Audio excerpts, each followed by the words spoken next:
DNA में अब हम आपको यूपी में परीक्षार्थियों की भीड़ की कुछ खास तस्वीरें दिखाने जा रहे हैं। ये तस्वीरें सिस्टम की लापरवाही और अव्यवस्था की है। हमारे देश में परीक्षाओं के आयोजन में परीक्षा केंद्र तय करते वक्त ये नहीं सोचा जाता है कि परीक्षार्थी आएगा कैसे, वो एग्जामिनेशन सेंटर तक पहुंचेगा कैसे। 15 और 16 अक्टूबर को Uttar Pradesh subordinate staff selection commission यानी कि उत्तर प्रदेश अधीनस्थ सेवा चयन आयोग ने प्रारंभिक पात्रता परीक्षा का आयोजन किया था। पेट परीक्षा में लाखों छात्रों ने आवेदन किया था और 2 दिनों में परीक्षार्थियों को अलग अलग परीक्षा केंद्रों में परीक्षा देनी थी। परीक्षा देने के लिए छात्र छात्राओं को जान पर खेल कर जाना पड़ा। अब हमको एक खुद का संगठन बनाना होगा, इसलिए हमने एक YouTube चैनल बनाया है जिसका नाम है पूछता है बेरोजगार। आपके BA, BEd, BSc में ताकत नहीं है। हम आपको इसकी कुछ तस्वीरें दिखाना चाहते हैं। ये तस्वीरें देखिए और उसके बाद ये हालात देखने के बाद ट्रेन में बैठने के लिए हजारों लोगों की भीड़ यूपी के अलग अलग रेलवे स्टेशन पर जब नजर आती है तो सवाल पूछिए। कहा जाता है कि हादसे बताकर नहीं होते, लेकिन हादसों के लिए परफेक्ट हालात कैसे बनते हैं वो तस्वीरों से आप समझ सकते हैं। यानी एक परफेक्ट हालात है जब हादसा हो सके। सीतापुर की ये तस्वीरें और भी ज्यादा डरावनी है। ट्रेन के पीछे ये देखिए, ये सीतापुर की तस्वीरें हैं। ट्रेन के पीछे लोग ऐसे दौड़ रहे हैं जैसे वो बस हो। दरअसल परीक्षा खत्म होने के बाद ये परीक्षार्थी जल्दी से जल्दी घर जाना चाहते थे और ट्रेनों की संख्या उतनी ही थी जितनी हमेशा रहती है। और ऐसे में इन छात्रों को जो भी पहली ट्रेन मिली उसमें ही बैठने की जद्दोजहद में ये लग गए। ये तस्वीरें त्योहारों के दौरान लगने वाली भीड़ जैसी नजर आती है और चलती ट्रेन के दौरान ही पटरियों के दोनों तरफ छात्र मौजूद हैं। नियम का पालन तो छोड़िए, व्यवस्था इतनी खराब है कि अगर कोई हादसा हो जाता तो प्रशासन और शासन को जवाब देते भी नहीं बन पाता। अब अगली तस्वीर भी आपको देखनी चाहिए। Etawah railway station. Etawah railway station पर भी ऐसी ही स्थिति थी। स्टेशन पर चंद पुलिसकर्मी मौजूद थे, व्यवस्था बनाते हुए ये जरूर दिख रहे थे, लेकिन छात्रों की संख्या इतनी थी कि वो संभाल नहीं पाए। ट्रेन की किसी बॉगी में चढ़ने के लिए 4 दरवाजे होते हैं, लेकिन अव्यवस्था का आलम देखिए कि छात्र इमरजेंसी एग्जिट के रास्ते भी बॉगी में घुसते नजर आए।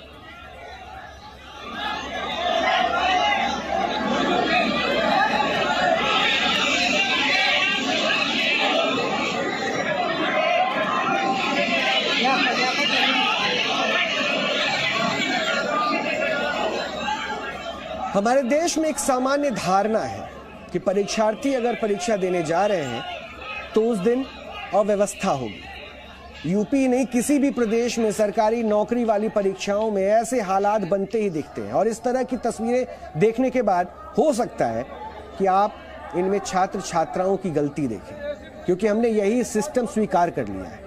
जबकि होना यह चाहिए कि अगर किसी परीक्षा के लिए लाखों परीक्षार्थियों का आवेदन आ चुका है तो उनको परीक्षा दिलवाने के लिए उचित सिस्टम को भी तैयार किया जाना चाहिए। आपने देखा होगा कि किसी चुनावी रैली में भीड़ जुटाने के लिए उस पार्टी के कार्यकर्ता लोगों से पैसे, खाने का वायदा करके उसे बुलाते हैं। यही नहीं, चुनावी रैलियों में शक्ति प्रदर्शन के लिए पार्टी कार्यकर्ता बसों में भर भर कर लोगों को रैली स्थल तक भी लेकर जाते हैं और इस भीड़ के खाने पीने का भी इंतजाम करते हैं। मतलब चुनावी रैली में जाने वाले लोगों का आना फ्री, जाना फ्री और तो और खाना भी फ्री। अब चाहे लोग उस नेता को वोट दें या ना दें, लेकिन कार्यकर्ता काफी पैसा खर्च करके अपने नेता की वाहवाही करवाने के लिए भीड़ जुटाता है। और रैली में भीड़ जुटाने की भी एक खास व्यवस्था बनाई जाती है जिसमें पैसा खर्च होता है। लोगों के लेकर आने से लेकर उनको वापस घर पहुंचाने तक के लिए भी पूरी प्लानिंग पहले से तय होती है। लेकिन देश की विडंबना यह है कि छात्रों को परीक्षा दिलवाने के लिए किसी भी तरह की सुविधा नहीं दी जाती, कोई प्लानिंग नहीं होती। फ्री सुविधा तो छोड़ ही दीजिए, पेड सुविधा भी ठीक से नहीं दी जाती है। और ये तस्वीरें जो लगातार हम आपको दिखा रहे थे उसी सिस्टम की कमजोरी की है।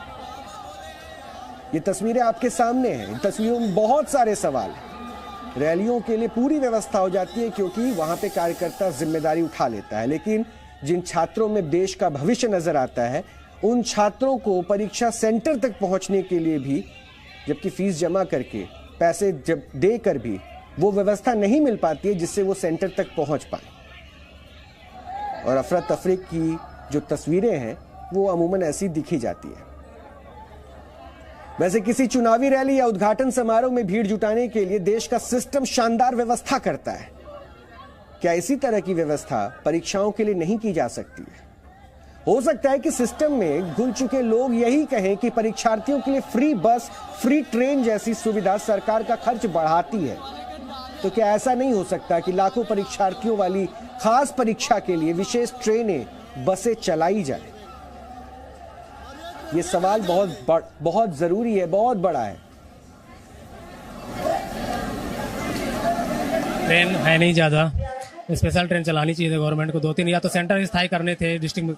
खासकर प्रॉब्लम तो सबसे ज़्यादा लड़कियों को हो रही है, और जो बुजुर्ग हैं और लोकल ट्रांसपोर्ट है वो भी मतलब काफ़ी परेशान हो रहा है। मेरे को 6 बजे से यहाँ से इंतजार कर रहे हैं ट्रेन का, और बहुत सी मतलब समस्याएं हो रही हैं। साधन, पब्लिक कन्वीनियंस भी बाहर नहीं मिल रहा है, और यहाँ पे आने के बाद वो भीड़ आप देख रहे हैं, और ट्रेन आने के बाद भी हम चढ़ नहीं पा रहे हैं। मेन हमारी समस्या उसमें हम जा नहीं पा रहे हैं, इतनी धक्का मुक्की यहाँ ओवर क्राउडेड हो गया। बनारस जंक्शन पे मैं लगभग 2.5 घंटे टिकट लेने के लिए इंतजार किया।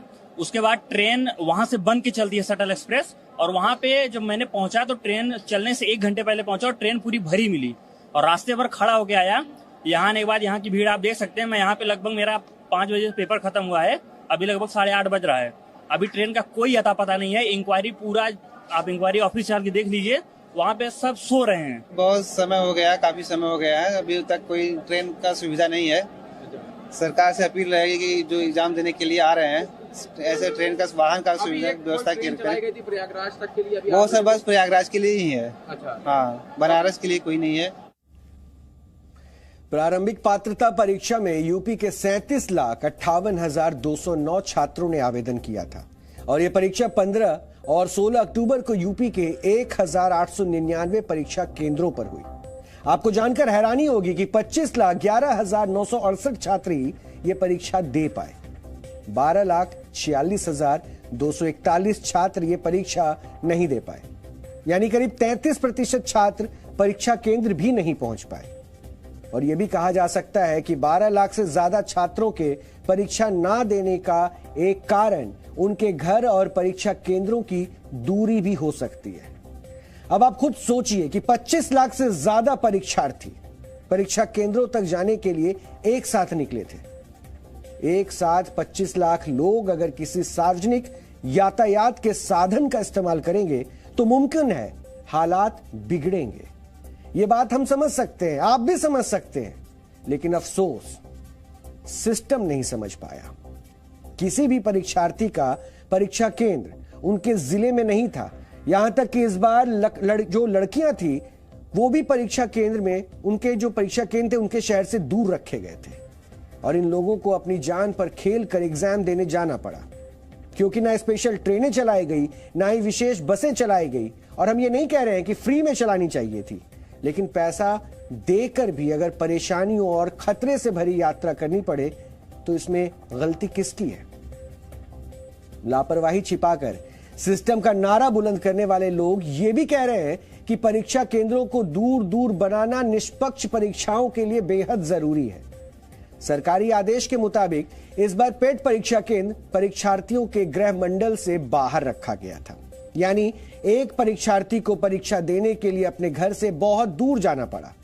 दरअसल यूपी में 75 जिले हैं, इन्हें 18 मंडलों में विभाजित किया गया है, और एक मंडल में औसतन 4 से 6 जिले होते हैं। मतलब ये कि परीक्षार्थियों के लिए परीक्षा देना एक चुनौती बन गई, और छात्रों ने परीक्षा केंद्र तक जाने के लिए एक लंबी दूरी अपने खर्च पर और बिना किसी विशेष यातायात व्यवस्था के तय करनी थी। और परीक्षा केंद्रों को दूर दूर बनाने की व्यवस्था इसलिए भी बनाई गई है ताकि परीक्षाओं में नकल ना हो सके।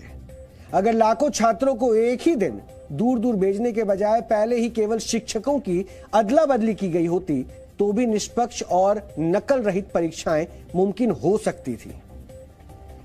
यह परीक्षा यूपी की सबसे बड़ी परीक्षा होती है। इसमें अन्य राज्यों के छात्र भी हिस्सा लेते हैं, और अन्य प्रदेशों के परीक्षार्थियों के लिए यूपी की सीमा से लगे जिलों में परीक्षा केंद्र बनाए गए थे। लंबी दूरी तय करना ऐसे परीक्षार्थियों की मजबूरी थी और परीक्षा केंद्रों को परीक्षार्थियों के जिले न रखकर मंडल से बाहर फिक्स कर दिया गया और परीक्षार्थियों के ऊपर छोड़ दिया गया कि वो कुछ भी करके परीक्षा देने पहुंचे। और ग्रुप सी के लिए हुई इस परीक्षा का रिजल्ट 1 साल के लिए मान्य होता है और इसे 1 साल में जो भी सरकारी नौकरियां निकलती है उसमें छात्र फॉर्म भर सकता है, यानी उसमें वो आवेदन कर सकता है। और पहले सरकारी नौकरी के लिए लाखों लोग आवेदन करते थे, लेकिन अब जो परीक्षार्थी पेट पास कर लेता है वो मुख्य परीक्षा में हिस्सा ले पाता है। इससे आप समझ सकते हैं कि सरकारी नौकरी की इच्छा रखने वालों के लिए यह परीक्षा कितनी अहम होती है। ऐसी अहम परीक्षा के लिए जो व्यवस्था सरकारी स्तर पर होनी चाहिए थी वो नहीं थी और यही वजह रही कि परीक्षार्थियों की भीड़ रेलवे स्टेशनों और बस स्टेशनों पर यूं नजर आई, परेशान, बेबस, लाचार और बार बार कुव्यवस्था की शिकार।